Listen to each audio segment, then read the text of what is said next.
Welcome back दोस्तों। आज की मूवी का नाम है इन और एक मलयालम लैंग्वेज मूवी है जो रिसेंटली पता नहीं कौन से प्लेटफॉर्म पे रिलीज हुई, भूल गया। उसी तरह एक क्राइम थ्रिलर मूवी है। सीरियल किलर किसी दूसरों के घरों में क्यों रहने लगता है? क्या सारे मर्डर्स यही सीरियल किलर कर रहा है? पुलिस ने उस किलर को कैसे पकड़ा? सो इन सारे सवालों का जवाब पाने के लिए वीडियो में बने रहिए। लेकिन उससे पहले अगर आप मेरे चैनल पर नए हैं तो अपना प्यार दिखाइए, अगर पुराने हैं तो और प्यार लुटाइए फॉलो इंस्टाग्राम। मूवी की शुरुआत में ही एक बड़े से घर को दिखाया जाता है जहाँ पर कोई बंदा उस घर में घूम रहा है। लाइट्स ऑन करता है, दोबारा ऑफ करता है। थोड़ी देर बाद इस घर के ओनर्स सुगु, श्रीबा, इन दोनों की बेटी जिया ट्रिप से वापस अपने घर आते हैं। घर में एंटर होने के बाद श्रीबा ये देखती है कि इनके घर का मेन पावर ऑन है, हालांकि ये लोग अपने घर का मेन ऑफ करके गए थे। सुगु सोचने लगता है मैंने तो ऑफ करके ही गया था, और ये भी सोचने लगता है कि शायद भूल गया मैं। उसके बाद श्रीबा और जिया ये दोनों अपने अपने वॉशरूम में जाते हैं स्नान करने के लिए। अपने बाथरूम में श्रीबा ये देखती है कि इसका बाथरूम भीगा भीगा है, किसी ने अभी अभी इस बाथरूम को यूज किया हो। सुगु बाथरूम में आकर श्रीबा से कहने लगता है कि शायद टैंकी का पाइप लीक हो चुका होगा, कल मैं प्लम्बर को बुलाऊंगा, ठीक कर देगा, तुम फिक्र मत करो। उसके बाद जब श्रीबा किचन में जाकर ऑमलेट डालने की कोशिश करती है तो वो पैन बहुत ही गर्म होता है, जैसा लगता हो इस पैन को अभी अभी चूल्हे से उतारा। लेकिन ये लोग तो बहुत दिनों बाद अपने घर आए, और उसी तरह सुगु अपने घर में और कुछ चेंजेस को देखता है, पहचान लेता है कि इसके घर में कोई है। और जब सुगु अपना फोन लेकर पुलिस वालों को कॉल करने ही वाला होता है, तभी एक अनजान बंदा सुगु के सर पे हथौड़ी से वार करके उसे मार देता है। अब ऑफ कोर्स वहीं पर श्रीबा भी होती है, वो किलर इसे भी मार देता है। थोड़ी देर बाद जिया अपने मॉम को बुलाते हुए बाथरूम से बाहर आती है तो जिया हॉल में ये देखती है कि वो किलर खून के धब्बों को मिटा रहा है, साफ कर रहा है। उसके बाद वो किलर जिया को भी उसी हथौड़े से मार देता है।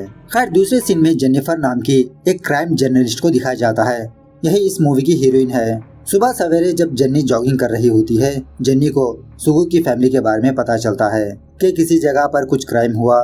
जेन्नी अपनी ग्रैंड मदर ग्रेसी के साथ अपनी जिंदगी गुजारती रहती है। ग्रेसी को नेटफ्लिक्स में सीरीज देखना बहुत पसंद होता है। सुबह सवेरे इनकी पड़ोसन की एक लड़की एमी ग्रेसी के घर आती है। ग्रेसी और एमी ये दोनों सुबह से लेते हुए रात तक नेटफ्लिक्स में सीरीज मूवीज देखते रहते हैं।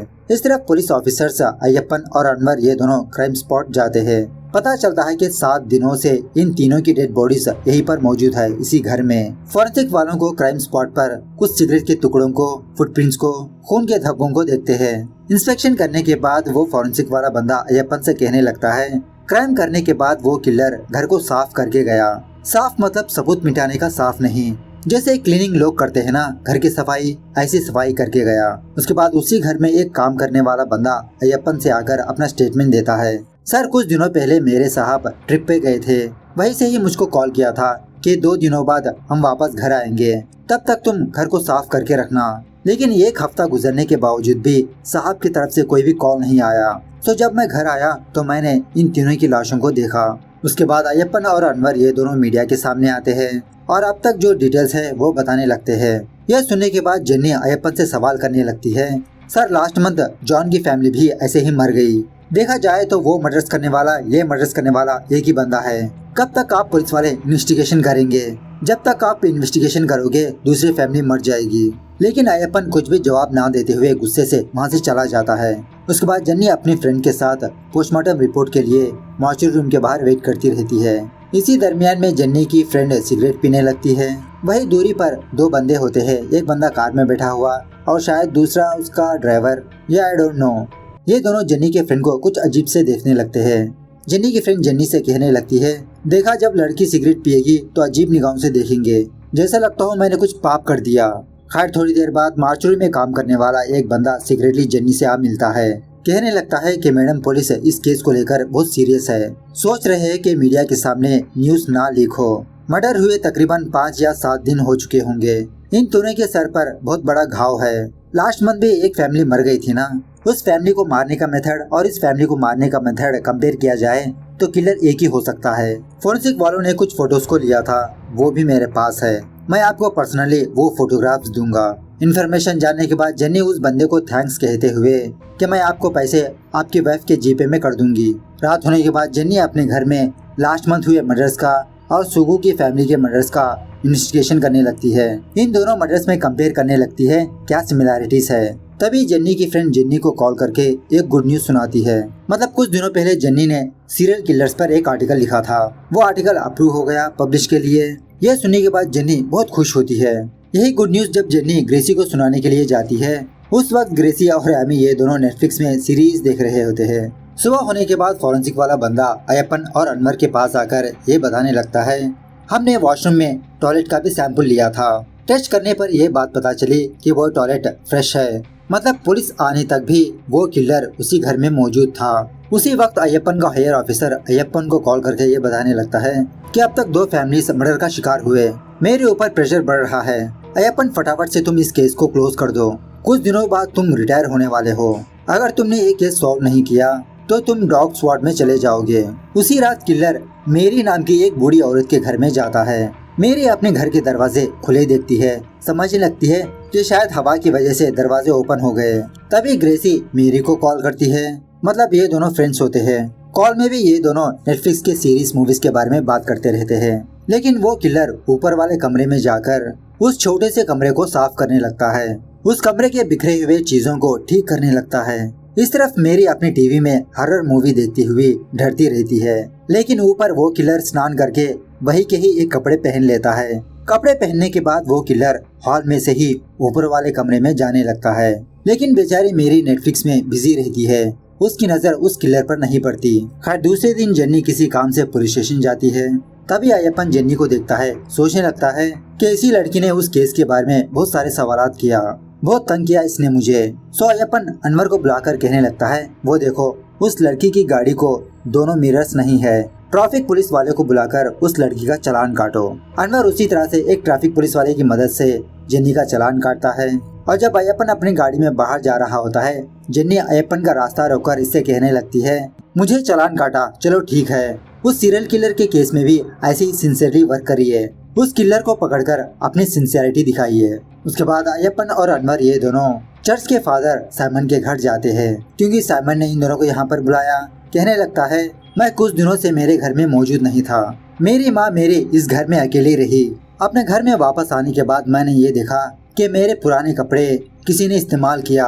वो देखिए वहाँ पर मेरे कपड़े सूख रहे हैं और उसी तरह घर किसी ने क्लीन किया है। मेरी माँ को घुटनों में दर्द होने की वजह से मेरी माँ ऊपर नहीं जा सकती, हमेशा नीचे ही रहती है टीवी देखती हुई। अयप्पन कहने लगता है कि सिटी में एक सीरियल किलर घूम रहा है, थोड़ा सावधान रहिए आप। आपकी माँ को अकेला छोड़ के मत जाइए। दोबारा आपके घर में ऐसा कुछ हुआ तो मुझे इन्फॉर्म करिए। रात के वक्त मैं थोड़ा सिक्योरिटी बढ़ा दूंगा। अनवर अयप्पन से कहने लगता है, सर मुझे लगता है कि ये काम उस सीरियल किलर का नहीं है, क्योंकि अब तक वो किलर मेरी को मार चुका होगा, लेकिन मेरी तो अभी भी जिंदा ही है। उसके बाद उस किलर को दिखाया जाता है जो दिन में मजदूरी करते रहता है और ऐसा लगता है कि ये बंदा नॉर्थ से आया है। उसी रात अयप्पन और जेन्नी ये दोनों अपने अपने घर में बैठकर उस सीरियल किलर का केस को सॉल्व करने की कोशिश करते रहते हैं। रात भर पुलिस भी पेट्रोलिंग करती रहती है। लेकिन सुबह होने के बाद पुलिस वालों को ये बात पता चलती है कि किसी घर में अनीता नाम की एक औरत का मर्डर हो गया। इंक्वायरी करने पर यह बात पता चलती है कि अनीता का हस्बैंड गिरी एक हफ्ते से कोलकाता में था, मतलब कुछ बिजनेस के काम से गया था। किलर अनीता को अकेला पाकर अनीता को मार दिया और अनीता की डेड बॉडी एक हफ्ते से इसी घर में मौजूद है। फॉरेंसिक वाला बंदा अयप्पन से कहने लगता है कि ये केस भी पिछले 2 केसों जैसा ही है। खैर उसी रात जेन्नी क्राइम सीन के फोटोग्राफ्स को देखती रहती है। तभी जेन्नी के पास ग्रेसी आती है। उन फोटोज को देखकर कहने लगती है, तुम्हारे दादाजी भी इसी ब्रांड के सिगरेट्स पिया करते थे।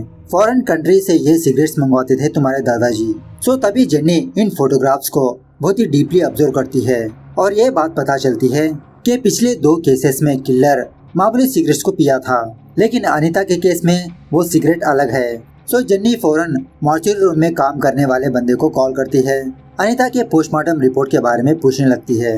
वो बंदा कहने लगता है कि पिछले 2 केसेस में हमला करने वाला सर पर बहुत जोर से हमला किया था, लेकिन अनीता के केस में अनीता के सर पे वार तो हुआ लेकिन उतना ज्यादा नहीं। उसके बाद जेन्नी फौरन पुलिस स्टेशन जाती है अयप्पन को इसी के बारे में बताने के लिए।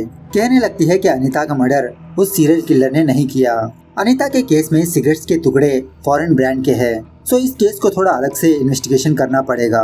और एक्चुअली अभी थोड़ी देर पहले अनीता का हस्बैंड गिरी पुलिस स्टेशन आके गया था जब जेन्नी पुलिस स्टेशन आ रही थी। सो जेन्नी अयप्पन से कहने लगती है कि गिरी को भी स्पोंगी करने की आदत है। एक दिन मैंने और मेरी फ्रेंड ने गिरी को मॉर्चरी रूम के बाहर देखा था।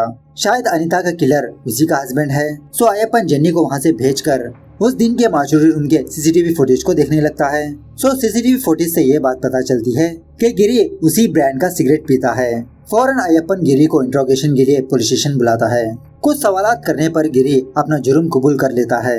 कहने लगता है कि मेरी और अनीता की लव मैरिज हुई थी। स्टार्टिंग में हम दोनों के बीच सब कुछ अच्छा चल रहा था। कुछ सालों बाद हम दोनों के बीच झगड़े स्टार्ट हुए।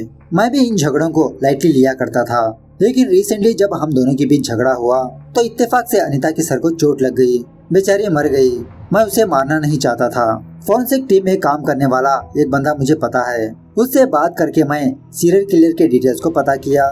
सो अनीता के मर्डर केस को भी मैंने इसी तरह से बना दिया, लेकिन मेरी एक गलती की वजह से मैं पकड़ा गया। खैर अयप्पन ने जेन्नी की मदद से ही इस केस को सॉल्व किया। सो अयप्पन जेन्नी को पुलिस स्टेशन बुलाता है। जेन्नी से कहने लगता है कि मुझे भी तुम्हारी ही उम्र की एक बेटी हुआ करती थी। उसकी स्कूटी को भी साइड मिरर्स ना होने की वजह से पीछे से आती हुई लारी को ना देख पाई, जिसकी वजह से उसी वक्त मेरी वाइफ और मेरी बेटी का एक्सीडेंट हो गया। वो दोनों उसी एक्सीडेंट में मर गए, इसीलिए मैंने उस दिन तुमको चालान काटा। हर सीरियल किलर के केस में तुमको क्या क्या बातें पता है मुझे बताओ। जेन्नी कहने लगती है कि कोई भी मर्डरर मर्डर करने के बाद वहाँ के सारे सबूतों को मिटा देता है, लेकिन इन दोनों केसेस में किलर ऐसा नहीं किया, जिसका मतलब शायद किलर को कुछ दिमागी बीमारी है। रिसेंटली मैंने केरला और तमिलनाडु के बॉर्डर में कुछ घटनाओं के बारे में जाना। वहाँ पर कुछ मजदूर लोग खाली घरों में जाकर अपना घर मान लिया करते थे। जब उस घर के ओनर को ये बात पता चली तो वो लोग घर के ओनर के ऊपर ही हमला करने लगे, मारे पीटे। हालांकि मर्डर भी हुआ था। ऐसी घटनाएं वहाँ पर बहुत बार हुई। और सर मैं दूसरे स्टेट्स के बारे में भी पता कर रही हूँ, क्या ऐसी घटना दूसरे स्टेट में हुई थी या नहीं। उसी रात वो किलर जेन्नी के घर जाता है। उस वक्त ग्रेसी प्रेयर करती रहती है। प्रेयर करने के बाद जब ग्रेसी डाइनिंग टेबल पर आकर पानी पीने ही वाली होती है, उसी डाइनिंग टेबल के शीशे पर ग्रेसी उस किलर के रिफ्लेक्शन को देखती है जो ऊपर खड़ा होता है। सो बेचारी ग्रेसी घबराते हुए अपना फोन लेकर जेन्नी को कॉल करती है, लेकिन जेन्नी ट्रैफिक में होने की वजह से फोन की रिंग सुनाई नहीं देती। उसके बाद ग्रेसी पुलिस को कॉल करती है। तभी ये चीज वो किलर देख लेता है। अपने हाथ में हथौड़ी लेकर जब ग्रेसी को मारने ही वाला होता है, ग्रेसी एक चाकू की मदद से उस किलर के पेट में स्टैब कर देती है। थोड़ी देर बाद जेन्नी अपनी ग्रैंडमदर को बुलाते हुए अपने घर के अंदर आती है। किलर उसी कोने में बैठा रहता है। तभी सैम नाम का एक बंदा जेन्नी को कॉल करता है।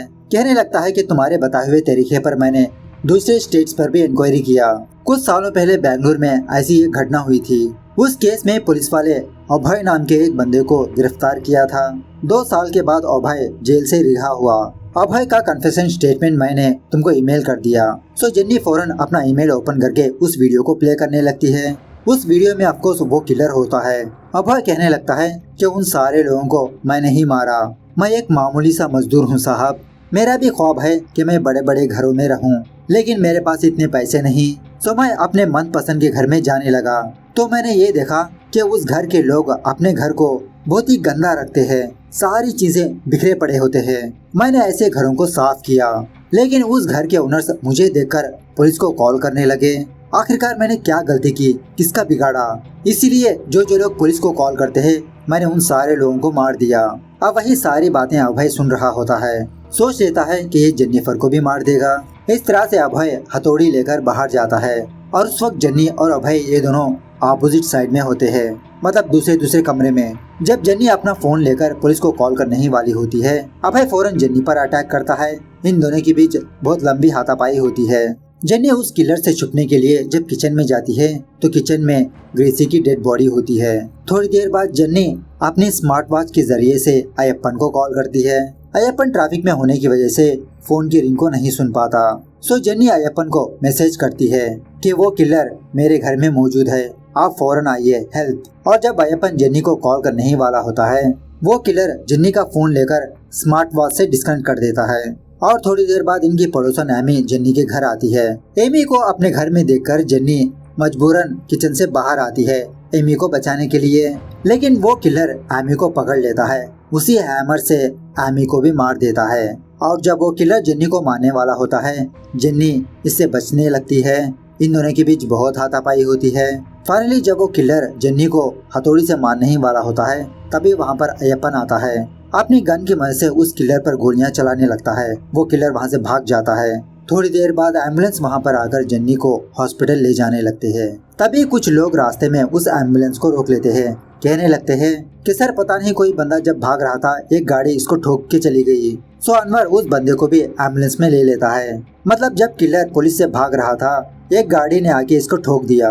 इत्तेफाक से वो किलर जेन्नी के बगल में ही होता है। एम्बुलेंस में ही जब नर्स उस किलर को बचाने के लिए ऑक्सीजन मास्क को रखती है तो वो किलर बच नहीं पाता, मर जाता है। एक्चुअली हुआ ये था उस किलर को ऑक्सीजन सप्लाई ना होने की वजह से जेन्नी ने उस ऑक्सीजन पाइप को दबा के रखा था, इसीलिए अभय मर गया।